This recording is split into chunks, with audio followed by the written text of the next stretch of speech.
Vous vous lancez dans la lecture audio de l'analyse littéraire de la délicatesse, célèbre ouvrage de David Feuankino. Au fil de cette lecture, vous découvrirez dans un premier temps une brève mise en contexte de l'œuvre et son auteur. Ensuite, un résumé de l'ouvrage vous sera exposé, suivi d'une analyse des personnages et des points clés du roman. Une fois ces différents points abordés, il ne nous restera plus qu'à conclure cette écoute par quelques questions qui pourront alimenter encore davantage votre réflexion. L'auteur. Romancier et réalisateur français, David Feuankino a suivi des études de lettres à la Sorbonne, Paris. Publié dès 2002 par Gallimard, puis par d'autres maisons d'édition, le romancier explore divers moyens d'expression, tels que le théâtre, la bande dessinée et le cinéma. Il remporte de nombreux prix littéraires et s'attelle à l'adaptation cinématographique de ses propres œuvres, La délicatesse en 2011, qui sont par ailleurs traduites dans une quinzaine de langues. Écrivain populaire et auteur de nombreux best-sellers, David Feuankino reste boudé par une partie des critiques littéraires qui lui reprochent une écriture rudimentaire.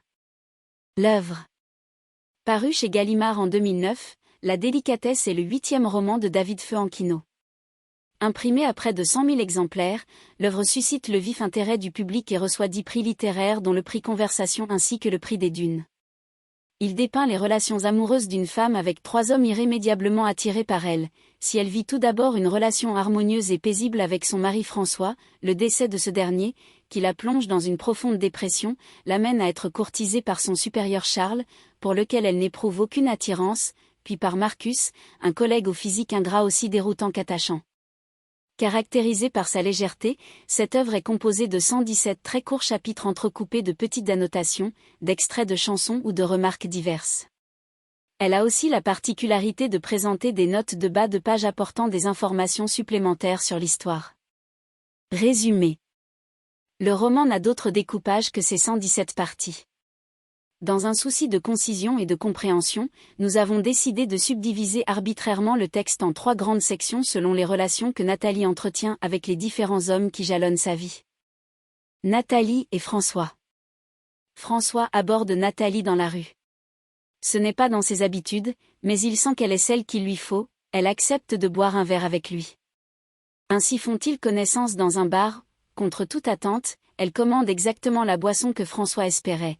Un jus d'abricot, un choix atypique jugé « sympathique » par le jeune homme. Ils entament une relation amoureuse et s'entendent immédiatement, si bien qu'ils décident rapidement de se marier. Leur vie est simple et heureuse, elle prendra pourtant bientôt fin tragiquement avec le décès brutal de François. Ayant terminé ses études, Nathalie postule dans une entreprise suédoise.